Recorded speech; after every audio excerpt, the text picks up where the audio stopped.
May 16th, 2022. I got a text that quite literally changed the trajectory of my life.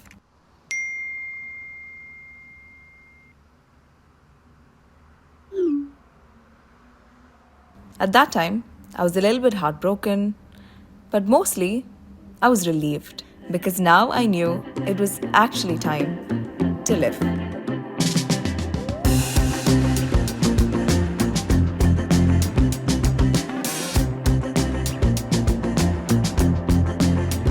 Valentine's Day is just around the corner, and a little birdie told me that some of you are feeling alone or stuck because you don't have a romantic partner yet, or you're watching your friends settle down and find that person for them and moving forward, whereas you are in the same place that you probably were a year ago. If you're going through all of those emotions and you're feeling really terrible about yourself, first of all, I just want to validate you. I think it is totally normal to go through those emotions when you're seeing people around fall in love so quickly and move forward. But that being said, you have come to the right place because I am passionate about being single. Like, it is the one thing that I can talk about for the rest of my life, or that's what I think at least. In today's video, I just want to sit down and chat with you guys about how being single has transformed my life and helped me up level in every aspect of my life, financially, in terms of my career, physically, mentally, spiritually. Singlehood is a huge blessing that not many of us realize that we have. So let's unpack a little bit of a backstory. If you're new here, my name is Twinkle. I am 26 years old. I am based here in Dubai, and I've been single for over 2 years. My kind of long-term relationship broke off in May of 2022, but then about 6 months after that is when I truly let go of that person and I embarked on this journey of self-love and finding myself and pouring all of that energy into my future. And by doing so, I've unlocked so many versions of myself that I didn't even know existed. For example, Jan 2023 is when I,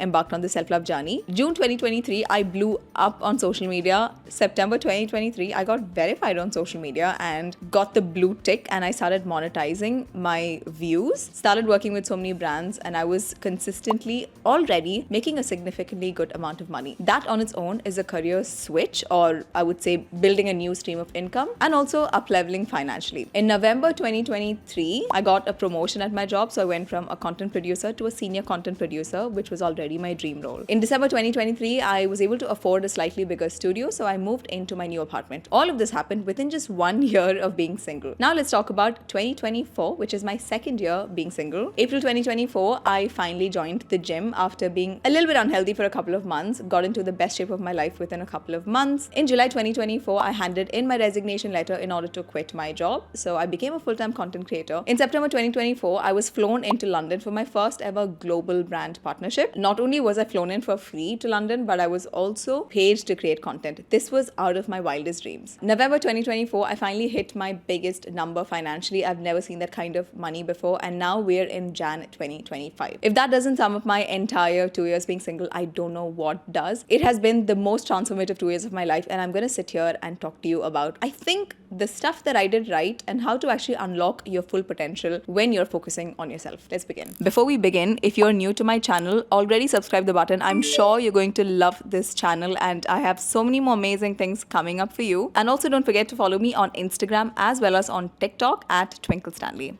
Let's go. The first and the foremost thing that I want to say is that I hate this idea about singlehood that is perpetuated through movies and through social media and through memes and all of these things about the single, sad woman in her 40s or in her 50s that hasn't found love yet, and how much that scares young women into quickly finding a partner, rushing into marriage, and forcing them to take these lifelong decisions that's going to impact them in every aspect of their life. My FYP is probably just showing the things that I want to see, but my feed is actually filled with older women who have embraced their singlehood and are so much happier and stress-free and traveling and living life on their own terms. And it gives me hope about, I would say, the next generation of women who will probably make smarter choices and choose the things that are right for them and not necessarily because society tells them that they have to act a certain way. Which leads me to the first ever lesson that I learned in the past 2 years, and that is the incredible value of being single. Now, I'm at that age where some of my friends are married, most of them are single, but we're all in different phases of our lives. And anytime I speak to someone that's married, although they're extremely happy and they've found an amazing partner and they're very well settled in life, they all talk about the slight loss in identity, how most of their days feel incomplete without this one person. And although that is a beautiful feeling to have, me as a hyper independent person or as someone that wants to make the most of every day, that thought actually scares me. It's only after being single that I truly recognize how grateful I was to have this kind of time and focus that I could finally put into myself. When I was in long-term relationships before, no matter where I traveled and no matter how independent I was, whatever I would do always felt a little bit incomplete without the partners that I was with, because of which I felt like I could never truly enjoy being present anywhere. Even if I went to New York, I would be waiting for my boyfriend to text me. If I went out with my friends, I would be waiting to come back. Whereas now that I'm single, no matter what I'm doing, my mind is fully focused on this one thing. If I'm with my girlfriends, I'm able to have fun with them, be present and add to this friendship. Unlike before, where the only topic that would come into my mind were my exes and the things that they would do and how I'm just waiting to talk to them. I just became a more interesting and a more valuable person in that aspect. The fact that I was no longer waking up with the expectation that someone is going to text me, that I'm no longer waiting up all night to see if my partner is okay or if he's home. These are all things that we take for granted when we're single. Now, this is again the best case scenario of being in a decent relationship. There are many women who are stuck in very toxic, unhealthy relationships who have simply not found the strength to walk away or who don't have the right support or resources in order to walk out of those situations. So the fact that we're single, we're thriving, we're having fun, and we can worry about irrelevant things like what to wear for this girls' night dinner or which trip to take with our girlfriends. Do you realize how lucky you are? Do you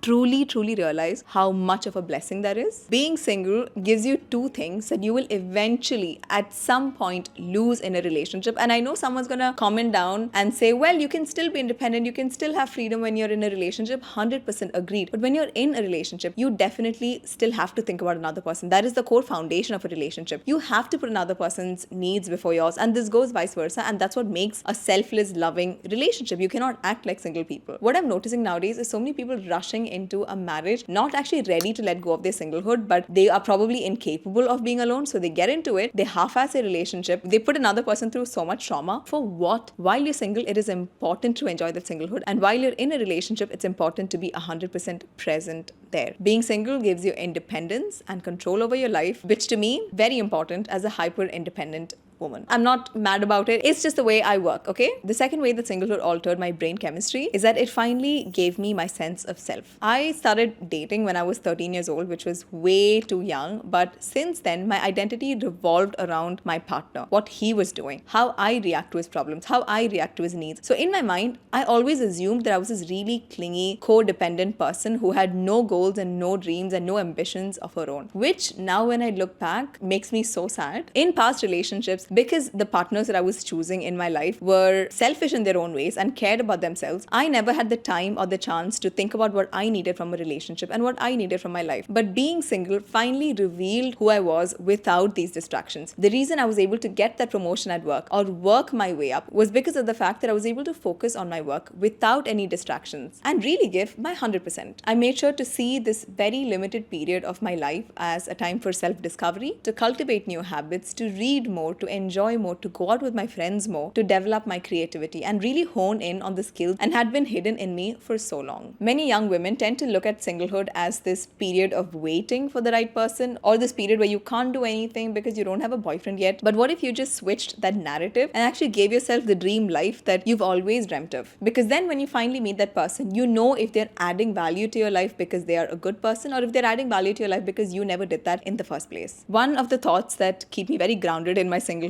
is, I guess, this belief that at some day I will actually meet my person, and that could be at 35 or at 45. And after that, until the day that I die, my life is going to be about this person and his life is going to be about me. And at that time, I don't want to look back and wish that I did a little bit more, or that I discovered myself a little bit more, or that I traveled more, or that I spent more time with my girlfriends. I don't want to have those thoughts. So I look at my singlehood as these irreplaceable years that I'm always going to look back at and be glad that I did it the right way. Talking about age has reminded me of the next way in which my brain was chemically altered, and that is recognizing the myth that has been shoved down our throat of timelines. Now, biologically, timelines do exist. I just watched a video recently about this doctor saying that as a woman, the best time to have kids is when you're 28. That is biology, and I completely agree with it. Obviously, the younger you are, the better your body bounces back, or the better your body is able to handle big changes like pregnancy. But at the same time, we're completely forgetting the spiritual and the mental maturity that you need in order to get married. In my family, I can give you one example, which is my oldest sister. She got married when she was 26 because there was this huge pressure around timelines and how she was getting old and how at 26 she was already a grandmom. That marriage obviously did not last and it ended quite quickly. And through that, not only did my sister learn about the myth of timelines, but I also picked up on it. Society pressures women into getting married at 20. And a huge reason of that is because most of us women only realize our self-worth and what we bring to the table in our late 20s or in our early 30s. And many women who stay single until that age often get so comfortable with it that they don't want to get married. It is through my sister that a lot of this societal pressure does not actually get to me. I see a lot of my friends feel this pressure of being like 25 or 26 and wanting to get married ASAP, but knowing how that plays out and how it can be the wrong decision has made me feel a lot more confident in my choice of being single. You could be married at 26 and divorced at 28. You could be married at 30 and divorced at 31. You could be married at 50 and get divorced at 52. At any age, this can happen. Let's all collectively get rid of this idea that timelines exist and that there is a certain age to find love or to land your dream job or to buy your first house. None of that exists in real life, okay? Back in the day, because women didn't have the same rights and the same freedom as we have now, we had to get married in order to keep society functioning and in order for us to begin our life. But now the things that we can do as women are so much more advanced and these timelines are actually outdated. And it's only by being single for 2 years that I kind of realized that you can find love at any age. Just because at 26 I've not fallen truly in love does not mean that I'm worth nothing or that I'm incapable of finding love or that I'm unworthy of these things. This is what society tells us. I truly believe that you can find love at 20 or 30 or 40 or even 70, and all of those ages are more than okay. Speaking about timelines actually takes me to my next point, that is seeing singlehood as your formative years. Many people love to treat this period as this age where you can do anything, you can fuck around, and although those are all true and that stands true, my approach to singlehood has been very different. I actually like to spend my years being single, learning more about other people, but at the same time focusing all of that energy into myself. When it comes to my personal beliefs, I feel like I'm going to find my person when I'm 32 years old. That's just this random idea that I have in my head. So by the time I meet that person, I want to make sure that I'm the best version of myself, that I'm the healthiest, fittest, most loving, but also the most assertive version of myself, so that when I meet my partner, I'm able to put my best foot forward. Now you must be wondering, what if you don't meet your partner? And my approach to that is, even if I don't meet my partner, I would have been really glad that I've created a very fulfilling life for myself. A life where I went for classes and I learned new things and I put myself out there and I traveled alone and I discovered myself and I built healthy habits. That is still worth something. In many ways, a relationship is a direct mirror to who you are as a person. If you have low self-worth, you tend to attract people that confirm that for you or that further that belief that you have. In the past, I feel like I didn't know who I was as a person, so whatever my partners told me is what I believed of myself. So if they told me that I'm an independent person, I would have believed that. If they told me I was codependent, I would have believed that. But by being single and by focusing on myself, I've really worked on my self-concept. Now I know that I'm a very driven person, that I'm a creative person, that I'm a fearless person, and that I'm a selfless person. By focusing on myself and by really digging deep, I'm hoping to attract healthy relationships that actually mirror the highest version of myself. Which leads me to my next point, that is decentering men and taking men off the pedestal. Now, I know many people are going to be pissed off at this, but I don't mean this in an anti-man way. I just mean it from a very loving manner, okay? But from the time I was very young, I remember the script that used to go on in my family was that whatever decision I make will eventually and at some point affect the man who will pick me. Which means if I have dated a lot, then a man would not pick me. If I didn't look a certain way, a man would not pick me. And although all of these scripts have been updated and my parents have come super far, many of them still affected the way that I was thinking in my early 20s. And because these scripts used to exist from a very young age, I don't think I ever stopped to wonder if a man can actually add value in my life. I was more concerned about getting picked and making sure that I was someone that a man wanted. But I had never stopped to wonder if I wanted a relationship in the first place. It's only after being single for 2 years that I got the space and the time to actually reflect on these things. And you know, one of the biggest lessons that I learned is that back in the day, our dads used to bring a lot of financial stability to our home. Our moms used to cook, they used to take care of the household, they used to take care of the kids, and our dad used to bring money. Because they fulfilled such an important role in the family, a lot of the times our moms were able to overlook or look past the shortcomings that they had. In my family, for example, my dad is a wonderful father and they have a very good dynamic, but at the same time, there are a few things that my dad does in the way that he shows up emotionally, which I know could have been a lot better. But because he filled such a huge role, the pros that he had or what he brought to the table far outweighed the cons. But in today's generation or the way that the world works, many of us don't actually rely on men the way that we used to before. I don't need a man to pay for my bills. I don't need a man to pay for my house. I don't need a man for practically anything. I know this is going to piss some people off, but let's be very, very realistic. And because of the sole reason, now when we look for a partner, we actually look for very specific qualities like emotional intelligence, the way that he deals with your problem, how confident they are in your success, and how they deal with actual ambitious, independent women. This is also why I feel like a lot of men kind of struggle to know their own role in a relationship, because maybe by watching their dads, they have seen a specific dynamic, but the current world is so different. So men themselves don't know how to add to a relationship. So when they actually see ambitious women taking care of themselves and living their life without a man, it causes a lot of insecurity within themselves because they don't know what their true purpose is. It's only after being single that I started thinking this way and realizing that if I actually want to be in a relationship, I also have to be in a position where I'm willing to receive. I have to be secure enough to let someone take care of me. Back in the day, I was never able to do this. Even if a guy wanted to treat me, even if he wanted to do something for me, I would get very disgusted with that thought for some reason, which led me to also push people away in some situations. I didn't know what I wanted from a partner. My partner didn't know what I wanted from me. It was all just a big mess. In today's dating, I have now learned that if I actually want to get settled down, I need to find a partner who is very emotionally intelligent, someone that does not get threatened by my success or what I do on social media or my income or the circles that I'm in. I've also learned the importance of finding a partner who is aligned with me in terms of things like spirituality, religion, what I think about health, what I think about kids. If I was never single, I would have probably never had the space to take a step back and question what I actually want from a relationship the way that I do now. Which leads me to my next point, that is self-awareness when you are single. Now, if you asked me 2 years ago if I had any issues, I would have definitely told you that I have no issues at all, that I have nothing and that I'm perfect, that I'm just meeting people who were pathetic. Now, although that is true that I was meeting people who are pathetic, being alone for 2 years has actually taught me that I have a lot of issues when it comes to my internal security and internal self-worth. Even though I'm single, even though I'm happy, even though I'm confident, I feel like somewhere deep inside, I feel a little bit unworthy of the princess treatment that I see many women have. Logically, I know I deserve it. Emotionally, I know I deserve it. But psychologically, I don't know. If I was never single, I also know that I would have probably jumped from one relationship to the other and just thought that I was attracting all of these horrible people because I have bad luck. But having the space to think has made me honestly look deep inside and question many of the choices that I was making and my own thought patterns. And although I've not fixed it yet, I'm pretty sure that just by being aware of these thought patterns will lead me to making healthier choices in the future. Which leads me to my last point, or this way in which my